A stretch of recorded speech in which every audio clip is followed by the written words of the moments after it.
They didn't just divorce her. They erased her. Vanessa Gregg had done everything right. Graduated top of her class, built a career, married into a family that promised her belonging.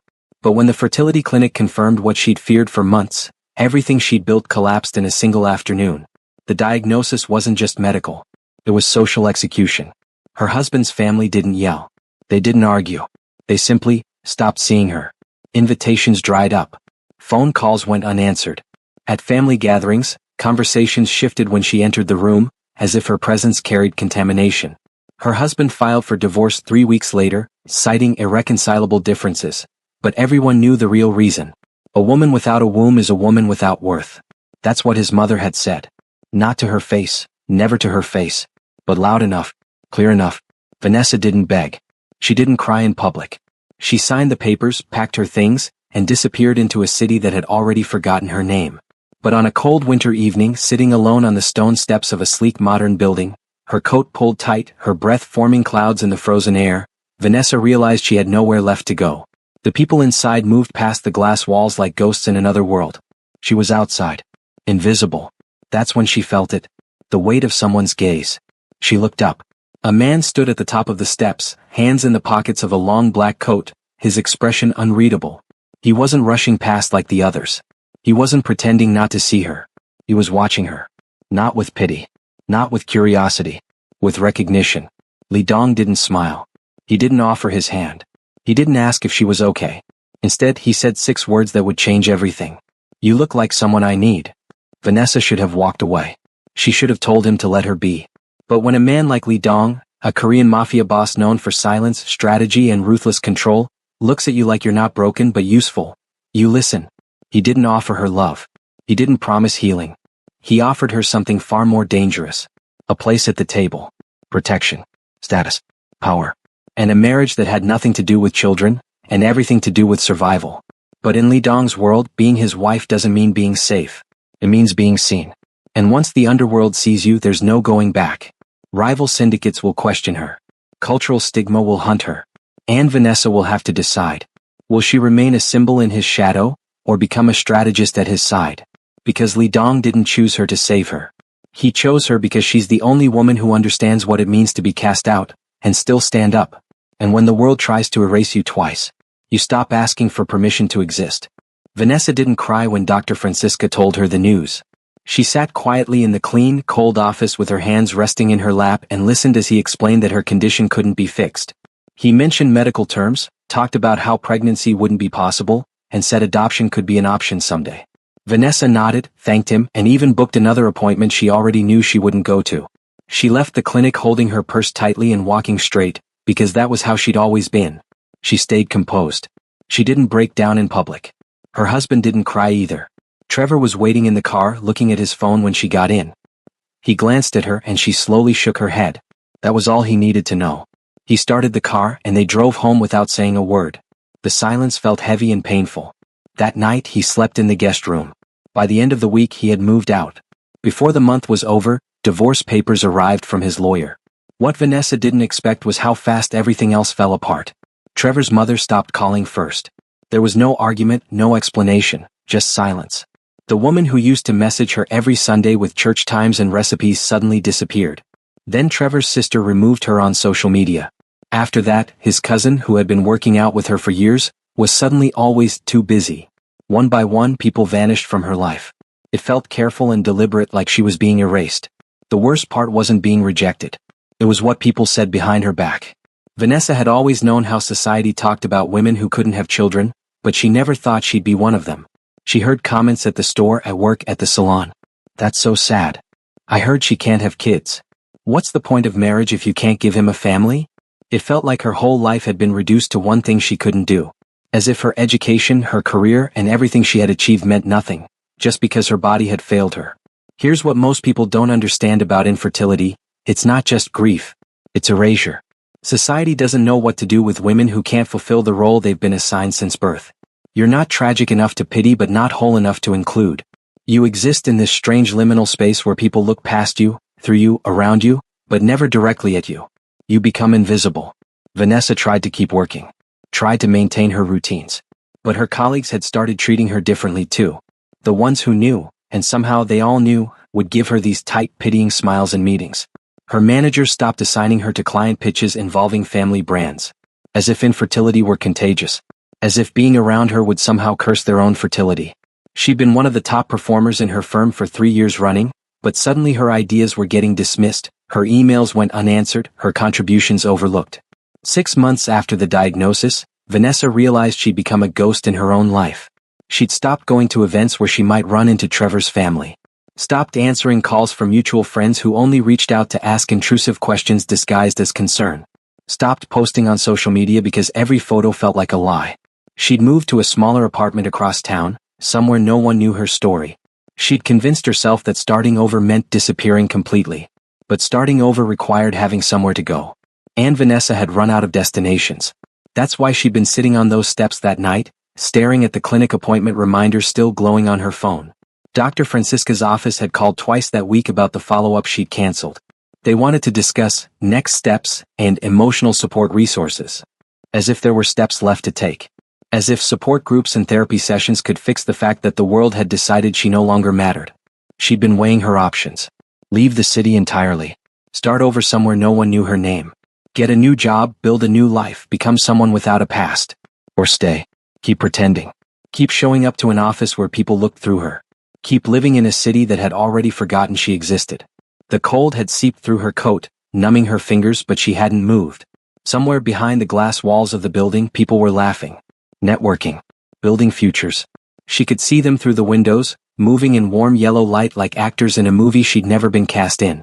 That's when the presence behind her shifted. She'd felt him before she'd seen him. Felt the weight of someone's attention in a way she hadn't experienced in months.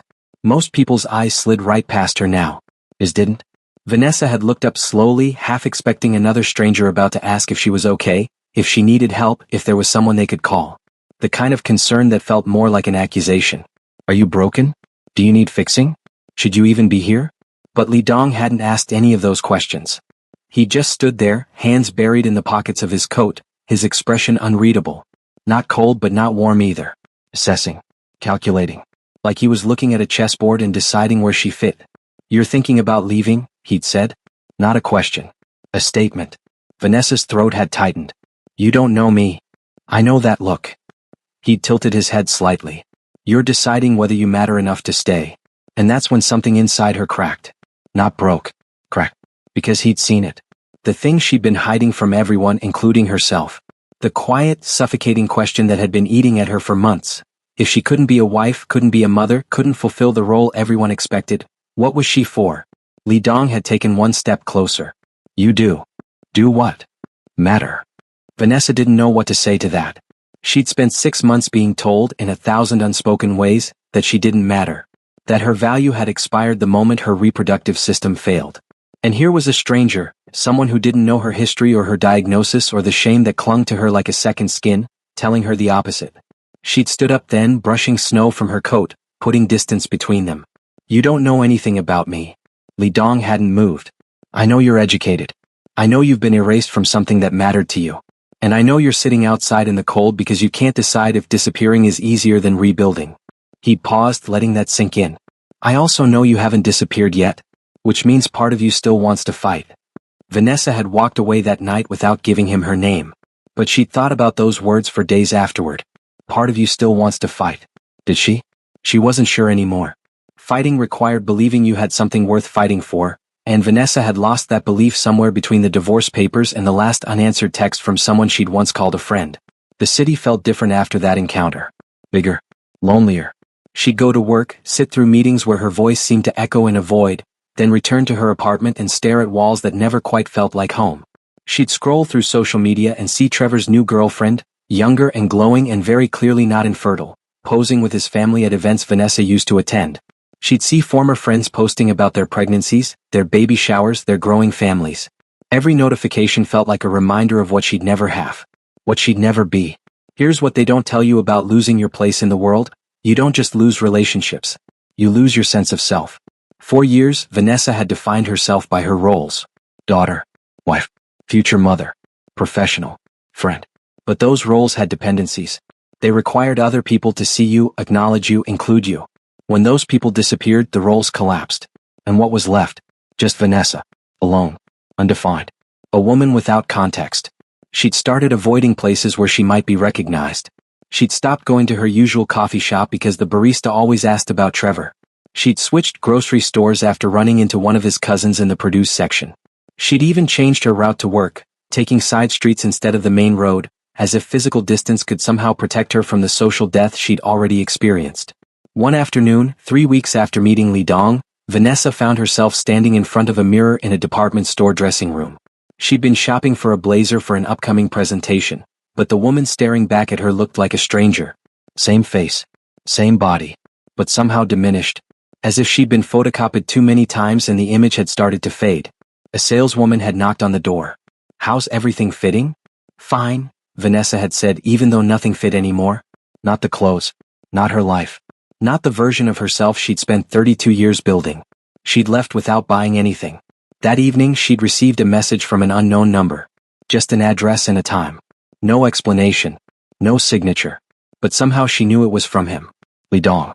The man who'd looked at her like she was a puzzle worth solving instead of a problem to be avoided. Vanessa deleted the message right away. Then she brought it back. Then she deleted it again.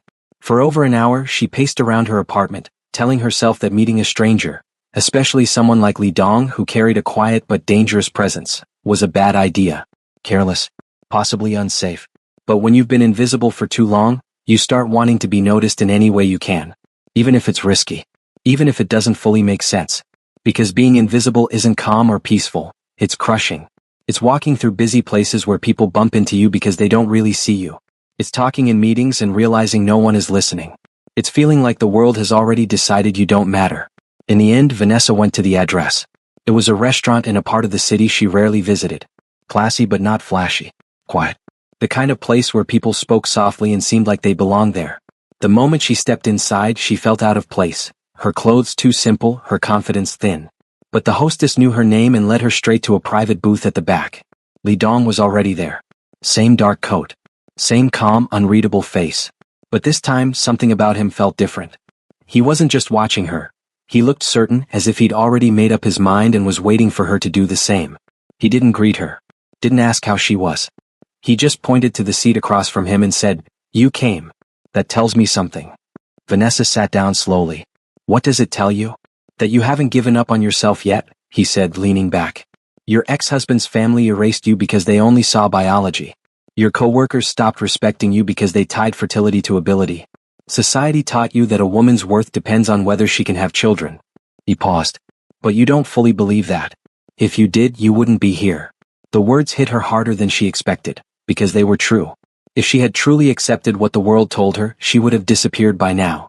Left the city. Changed her name. Started fresh somewhere no one knew her past. But she hadn't. Something inside her still refused to fade away. "What do you want from me?" Vanessa had asked.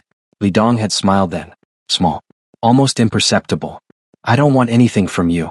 I want to offer you something." "And what's that?" "A choice." He'd leaned forward slightly. "You can keep living like this. Invisible. Diminished. Waiting for the world to give you permission to matter again. Or you can walk into a different world entirely. One where your value isn't determined by biology or social approval. Where power is negotiated, not inherited. Where being underestimated is an advantage, not a sentence." Vanessa's pulse had quickened. "You're talking about your world."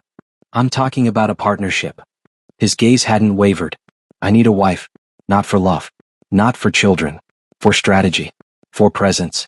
For the kind of legitimacy that comes from standing beside someone who refuses to be erased." He tilted his head slightly. "And you need a place where you're seen. Not as someone's ex-wife. Not as someone's medical failure. But as yourself. You don't even know me. I know enough." Li Dong had pulled out a card, sliding it across the table. "Think about it. But don't take too long. In my world, hesitation is dangerous." Vanessa had kept that card in her wallet for 3 days. She'd take it out during meetings, turning it over between her fingers like a talisman. Just a name, Li Dong, and a phone number. No company. No title.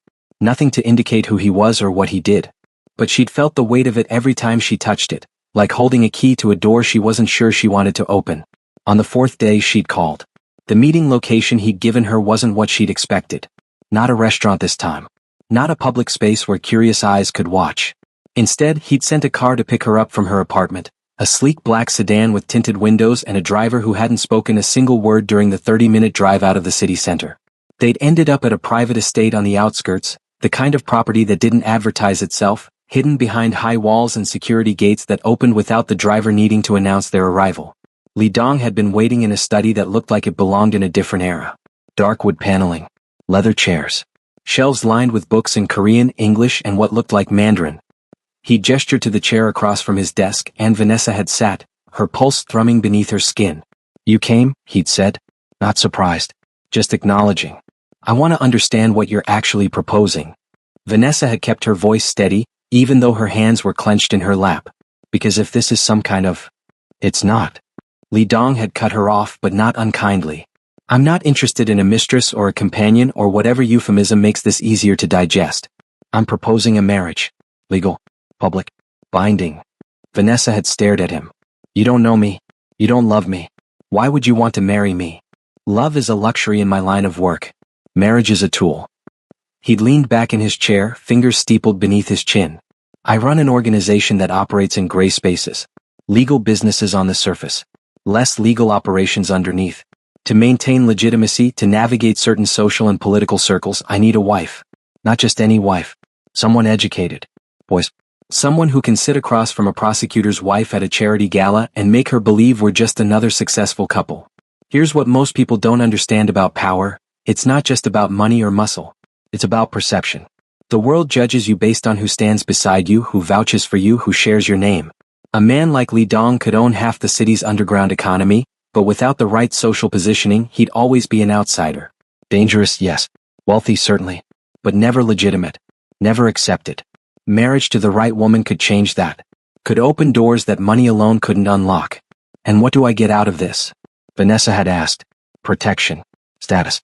Financial security." Li Dong had pulled out a folder, sliding it across the desk. "A contract that guarantees you autonomy within the marriage. Separate living quarters if you want them. Control over your own finances. The freedom to maintain your career or pursue new interests. And most importantly, a position where you're seen. Respected. Where no one will ever make you feel invisible again." Vanessa had opened the folder slowly. Legal documents. Dense paragraphs of terms and conditions. But as she'd read, she'd realized this wasn't a trap. It was a negotiation. He'd outlined everything. Her role in public appearances, her boundaries in private spaces, financial arrangements that put significant assets in her name, exit clauses that protected her if things went wrong. This wasn't a romantic fantasy. It was a business transaction with unusual stakes. "Why me?" she'd asked, looking up from the papers. "You could find someone else. Someone without my history. Someone who wouldn't raise questions. Your history is precisely why I chose you." Li Dong had stood, moving to the window that overlooked manicured gardens. "You've been discarded. Erased. You understand what it means to be judged on factors beyond your control. That makes you dangerous in ways most people aren't." "Dangerous how?" "You have nothing left to lose. No reputation to protect. No social circle to maintain. No family breathing down your neck about appearances." He turned to face her. "That makes you unpredictable. And in my world, unpredictability is valuable. People will underestimate you. They'll think you're just arm decoration. A placeholder. And while they're dismissing you, you'll see everything they're trying to hide." Vanessa had felt something shift in her chest. Not hope exactly, but possibility. For months, she'd been treated like her infertility had made her defective. Incomplete. Less than. And here was someone saying that her erasure, her outsider status, her lack of conventional value made her an asset. "There are risks," Li Dong had continued.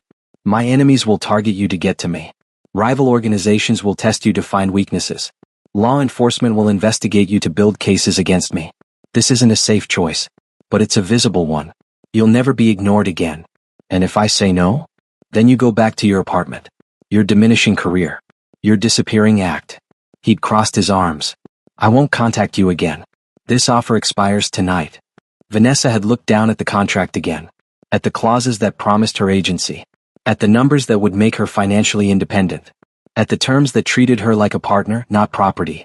She'd thought about Trevor's family, about the colleagues who'd stopped listening to her, about the city that had turned her invisible. She'd thought about sitting on those cold steps, wondering if she mattered enough to stay. "What happens if I can't do this?" she'd asked quietly. "What if I'm not strong enough for your world?" Li Dong had moved back to his desk, sitting on the edge of it, closer than before. Strength isn't about enduring pain without breaking. It's about knowing when to adapt and when to stand firm. You've already survived erasure. Most people don't. They internalize the rejection, believe the verdict society hands them, and disappear into themselves. His eyes had held hers. You're still here. Still asking questions. Still negotiating. That's not weakness. That's strategy. She'd taken a breath. I need time to think. You have until midnight. He checked his watch. 4 hours. If I don't hear from you by then, the offer is off the table. Vanessa had stood, tucking the folder under her arm. And if I say yes? What happens next? We get married within the week. Quiet ceremony. Just legal witnesses. Then I introduce you to my world. Li Dong had walked her to the door. And you decide whether you're going to stand beside me as decoration or as an equal. The driver had taken her back to her apartment in silence. Vanessa had sat in her living room, the contract spread across her coffee table, and stared at the terms until the words blurred. This wasn't love. It wasn't romance. It wasn't even particularly safe. But it was something she hadn't had in months, a choice. Not about whether she was valuable, but about what kind of value she wanted to claim. At 11:45 she picked up her phone and dialed his number. I have conditions, she'd said when he answered. I expected you would. I want access to everything. Financial records. Business operations. The truth about what you do. No secrets. Agreed. And if I decide this isn't working, I walk away. No retaliation. No threats. Already in the contract. Vanessa had closed her eyes. Then yes, I'll marry you. There'd been a pause on the other end. Then Li Dong had said, car will pick you up tomorrow at 9. Bring what matters. Leave the rest. The courthouse wedding lasted only 11 minutes. There were no flowers and no guests. Just a judge asking the usual questions and 2 witnesses Vanessa didn't know and would probably never see again. Li Dong wore a dark suit. Vanessa wore the same blazer she had almost bought weeks earlier but finally bought the day before. When the judge said they were married, Li Dong didn't kiss her. He only nodded, signed the papers and gently led her to the car, his hand barely resting on her lower back. That was 4 days ago. 4 days living in a penthouse that felt more like an art gallery than a home. 4 days of realizing that marriage in Li Dong's world wasn't about eating together, sharing coffee in the morning, or building small routines like she had with Trevor. It was about showing up, thinking ahead, watching people closely, people who smiled at you while secretly measuring your weaknesses. The first test came on the second night. Over breakfast, brought by staff whose name she still didn't know, Li Dong told her they were attending a dinner that evening. Business partners. Powerful people. She should dress well but not too flashy. Speak only when spoken to. Watch everything. Vanessa stood in front of her closet for 20 minutes and realized none of her clothes fit this new life. They were meant for office meetings, relaxed weekends, and dates with a man who eventually decided she wasn't enough. Nothing she owned said, wife of a man who works in the shadows. Li Dong fixed that by bringing in 3 designers with racks of clothes. She chose a deep burgundy dress. Simple, elegant, not attention-grabbing, but she still felt like she was wearing a costume. The dinner took place at a private club she never knew existed, hidden inside a building with no sign. The doorman recognized Li Dong instantly. Inside, the room was warm and softly lit, filled with men in expensive suits and women who wore their wealth like protection. Li Dong introduced her as, my wife, Vanessa, and she watched their faces change, surprise first, then judgment, then careful politeness. What people don't tell you about places where power matters most is this. Everyone is acting. Smiles are planned. Compliments have a purpose. Every conversation carries a second meaning. Without saying it, people are asking, who are you? Why are you here? What do you offer? And most of all, are you someone to fear, or someone to use? Vanessa had sat beside Li Dong, her hands folded in her lap, and had done what he'd instructed, observed.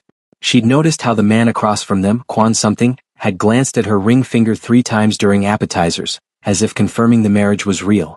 She'd caught the woman to her left, Isadora, watching her with a kind of scrutiny that felt like a test.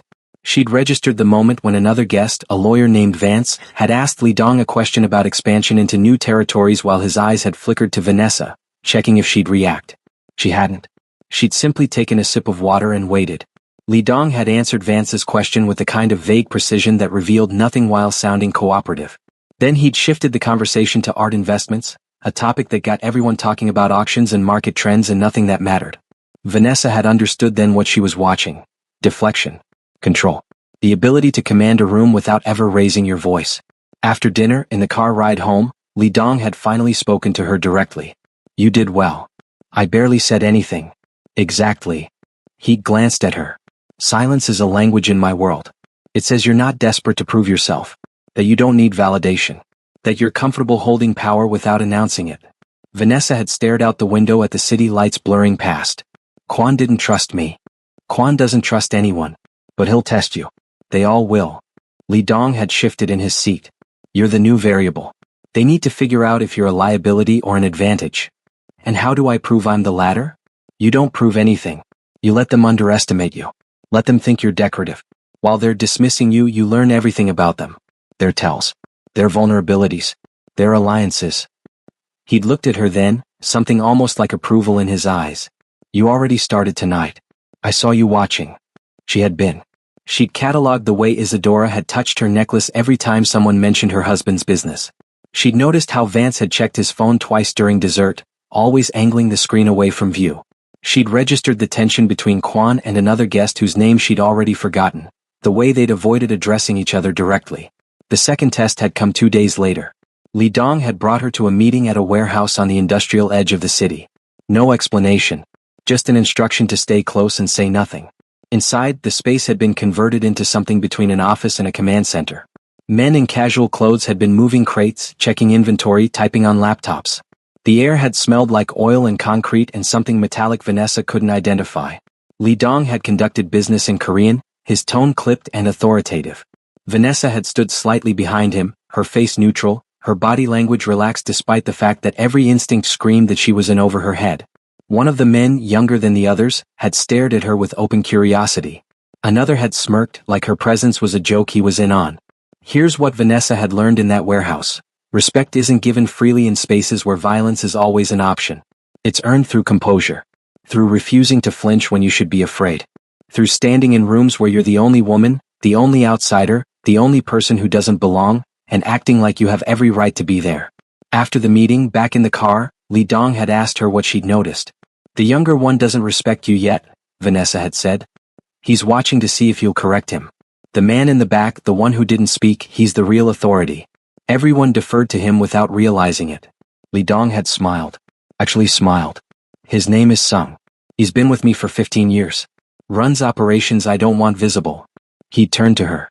You saw that in under 30 minutes. I spent 6 months watching people pretend I didn't exist. You learn to read a room when no one thinks you're paying attention. Good. Li Dong had settled back into his seat. Because there's a dinner next week. Bigger stakes. Rival organization trying to negotiate territory. They'll bring their leadership. Wives included. He'd looked at her. They'll try to intimidate you. Insult you without saying anything actionable. Make you feel small. And what do you want me to do? Smile. Be gracious. Let them think they've won. Li Dong's expression had hardened. Then report everything they say to me. Every comment. Every look. Every assumption they make about who you are. Vanessa had understood then what her role really was. Not decoration. Not legitimacy. Intelligence. She was the person no one would suspect of being dangerous because society had already decided she wasn't worth watching. Her invisibility, the thing that had nearly destroyed her, had become her greatest asset in a world where everyone assumed they knew what a woman like her could do. The dinner with the rival organization had been scheduled at a restaurant Vanessa recognized from magazine features. The kind of place where reservations required 6 months of advance notice and connections most people didn't have. Li Dong had briefed her in the car on the way over, his voice low and measured. The Kozlov Group. Russian operations. They'd been encroaching on territory Li Dong's organization had controlled for years. This dinner was supposed to be diplomacy. A negotiation to avoid bloodshed. But both sides knew it was really about dominance. Dmitry Kozlov will bring his wife Irina, Li Dong had said. She's not decoration. She runs their money laundering operations through a network of galleries and auction houses. She'll assess you immediately. Try to find leverage. What kind of leverage? Anything that makes you a weakness instead of a strength. Li Dong had glanced at her. Your infertility. Your divorce. Your race. They'll use whatever they think will destabilize you. Vanessa's jaw had tightened. And if they do? You don't react. You smile. You redirect. You make them wonder if they've miscalculated. He paused. But if it becomes too much, you look at me. I'll handle it. They'd arrived at the restaurant to find Dmitry and Irina already seated. Dmitry had been exactly what Vanessa expected.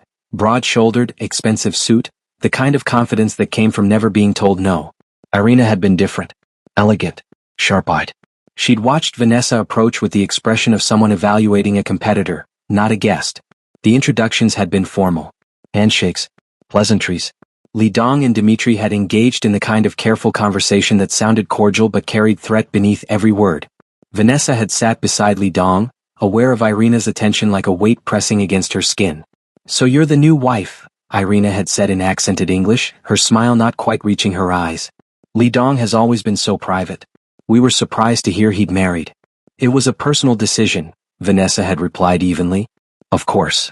Irina had taken a sip of wine. "Though I must say, it's unusual in our circles. Marrying someone without, how do I say this delicately, without established connections. Without family networks." Her gaze had been surgical. "You came from a previous marriage, yes? Here's what most people don't understand about social combat. It's rarely direct. It's about implications. About questions designed to force you into defending yourself, which makes you look weak. The moment you start explaining your worth, you've already lost." Vanessa had learned this in her former marriage, watching Trevor's mother dismantle women at charity events without ever saying anything actionable. "I did," Vanessa had said simply, offering nothing more. Irina's smile had tightened. "And that ended because?"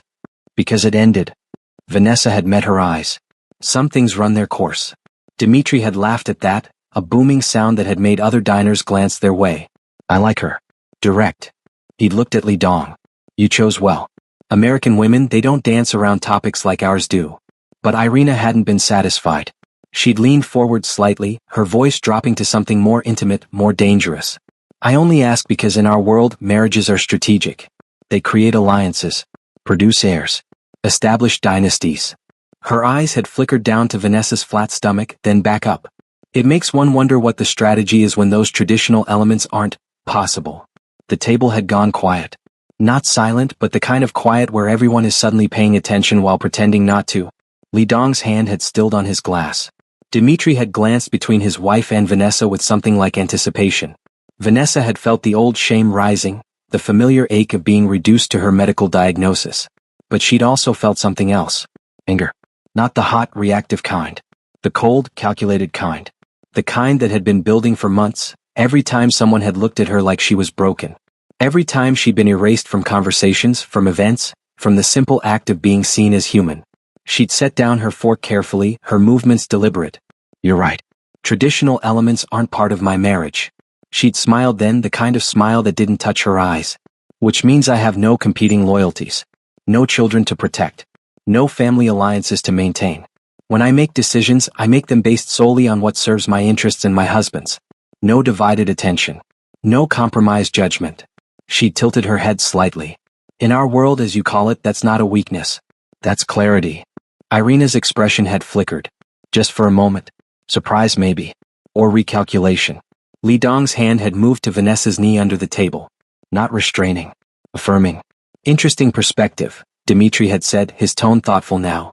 "Most women in your position would have taken offense." "I'm not most women." Vanessa had picked up her wine glass.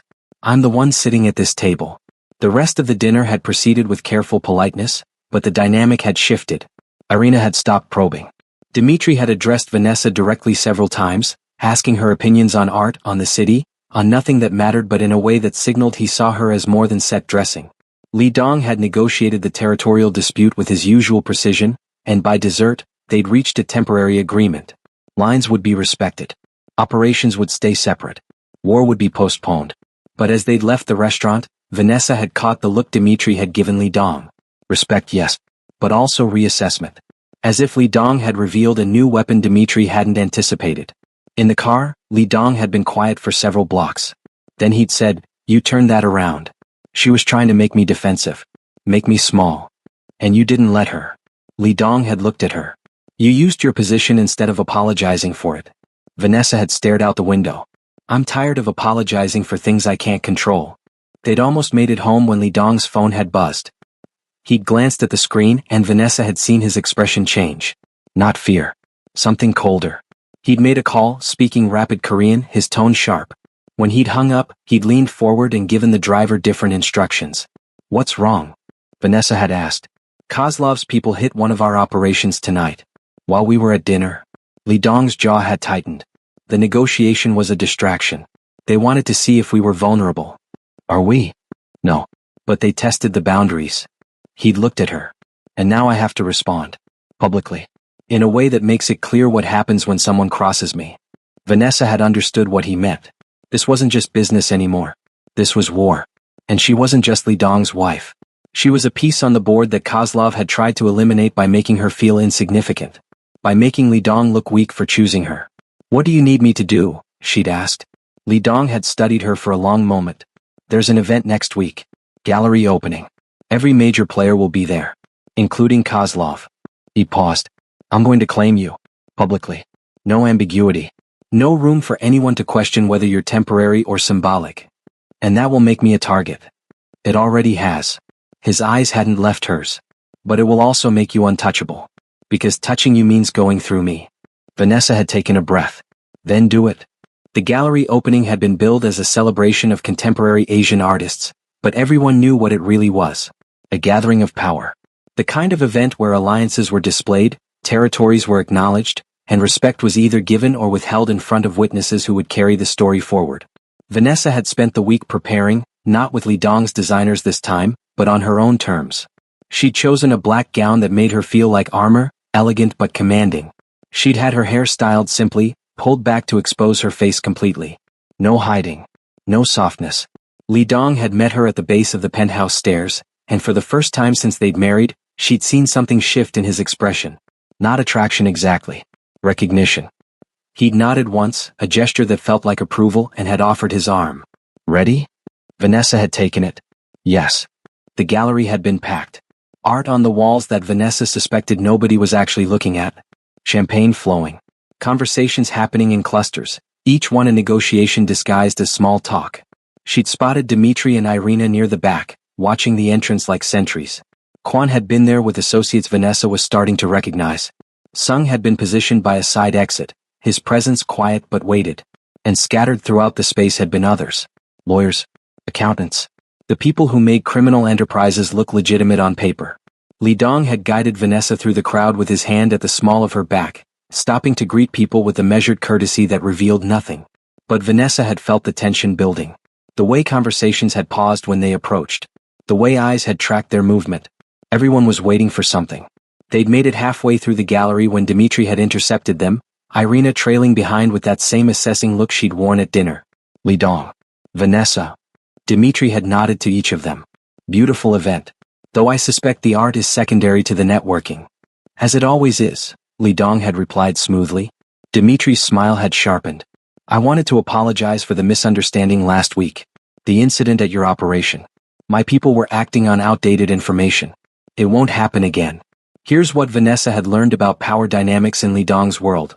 Apologies are never just apologies. They're tests. Dmitri was checking if Li Dong would accept the gesture and move on, or if he'd push back and escalate the conflict. Both options carried risk. Accepting made you look weak. Pushing back could trigger war. The real skill was in finding the third option nobody saw coming. Li Dong had smiled, the expression cold and controlled. I appreciate the clarification. Though I think we both know information is rarely outdated in our line of work. It's either accurate or deliberately misleading. He paused. I'm sure you can understand why I'd want to make my position very clear going forward. Dmitri's smile had faltered slightly. Of course. That's when Li Dong had done it.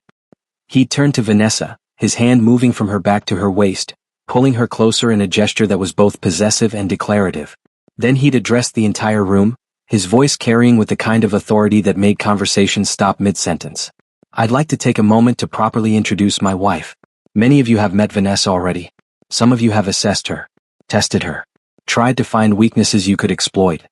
The gallery had gone completely silent. Vanessa had felt every eye in the room lock onto her, the weight of their attention almost physical. Her instinct had been to shrink, to make herself smaller, to apologize for taking up space. But she'd fought it. She'd lifted her chin and met the gazes staring back at her with the same unflinching presence she'd learned sitting in that warehouse, standing beside Li Dong while he conducted business in languages she didn't speak. What you should understand, Li Dong had continued, his tone measured but unmistakably threatening, is that Vanessa isn't a vulnerability. She's not a placeholder. She's not a decision I made lightly or one I'll reconsider under pressure. He glanced at Dmitri, then at others scattered throughout the room. She's my wife. My partner. And any disrespect shown to her will be treated as disrespect shown to me, with all the consequences that entails. Vanessa had watched the room absorb that declaration. Some faces had gone carefully neutral. Others had shown surprise. Irina's expression had flickered with something that might have been grudging respect. But it was Kwan's reaction that had mattered most. He'd nodded slowly, a gesture of acknowledgement that rippled through his associates like a signal. Li Dong had turned to Vanessa then, his voice dropping to something more intimate but still audible to those nearby. You've proven yourself in every situation I've put you in. You've shown intelligence, composure, and strength that most people in this room don't possess. His eyes had held hers. I chose you because I saw what others missed. And I'm claiming you publicly because you've earned that recognition. Here's what people don't tell you about being chosen. It only matters if you choose yourself too. 4 months, Vanessa had been waiting for someone to validate her existence. To tell her she mattered. To prove she had value beyond the biological function she couldn't perform. But standing in that gallery with Li Dong's declaration hanging in the air and dozens of dangerous people watching her response, Vanessa had realized something fundamental. She didn't need his claiming to make her legitimate. She'd already legitimized herself. Every room she'd entered. Every test she'd passed. Every moment she'd refused to apologize for existing. Vanessa had placed her hand over Li Dong's where it rested on her waist. Then she'd addressed the room herself, her voice steady and clear. My husband is right. I'm not a weakness. I'm not someone you can use to destabilize his organization. I'm not someone you can dismiss because I don't fit your traditional expectations. She'd let her gaze sweep across the faces staring back at her. I'm someone who's been underestimated my entire life. By families. By colleagues. By a society that decided my value based on things I couldn't control. And I've learned that being underestimated is the most powerful position you can occupy. Because while you're dismissing me, I'm watching. Learning. Understanding exactly who you are and what you're hiding. She'd felt Li Dong's hand tighten slightly on her waist. Approval. Partnership. The acknowledgement that she wasn't just accepting his claiming. She was claiming herself. So yes, Vanessa had continued, I'm Li Dong's wife. But I'm also my own person. With my own agency. My own intelligence. My own power. She'd smiled then, the expression genuine for the first time all evening. And anyone who forgets that will regret it. The silence that followed had been different from before. Not shock. Recognition. The room had just watched a woman who'd been socially executed 6 months ago declare herself untouchable. Not because of her husband's protection, but because of her own refusal to stay erased. Dmitri had laughed, breaking the tension. Well, that's clear enough. He'd raised his glass. To clarity. Others had followed suit, the gesture rippling through the gallery. A toast. An acknowledgement. A reset of terms. As the evening had continued, Vanessa had noticed the shift. People approached her directly now, not as an afterthought to Li Dong but as someone worth engaging. Sung had nodded to her from across the room, a small gesture that meant more than words. Even Irina had sought her out later, offering a business card and suggesting they meet for coffee. I misjudged you, she'd said simply. That doesn't happen often. When they'd finally left the gallery, after hours of strategic conversations and careful positioning, Li Dong had helped Vanessa into the car and settled beside her. For a long moment, neither of them had spoken. Then he'd said, You didn't need me to claim you. You did that yourself. Vanessa had looked at him. I needed to hear you say it. Not because I doubted myself. But because I needed everyone else to know where you stood. And where do you stand? She'd considered that. 6 months ago, she'd been sitting on cold steps wondering if she mattered enough to exist. Now she was sitting in a car beside a dangerous man, having just declared her own power in a room full of people who could destroy her if they wanted to. I stand beside you, she'd said finally. Not behind you. Not beneath you. Beside you. Li Dong had smiled. Good. You just watched Vanessa refuse to stay erased. Now ask yourself, when are you going to stop apologizing for existing? How many more rooms will you shrink in? How many more times will you let someone else define your worth? Vanessa was told she had no value. She believed it for 6 months. Then she stopped waiting for permission. So what about you? You're still here. Still reading. That means something in you knows you're capable of more. Don't let this be just another story you forget tomorrow. Let it be the moment you decided you matter, not because someone chose you but because you chose yourself. If this story hit you, subscribe and share it. Someone needs to hear that being underestimated isn't a weakness. It's power waiting to be claimed.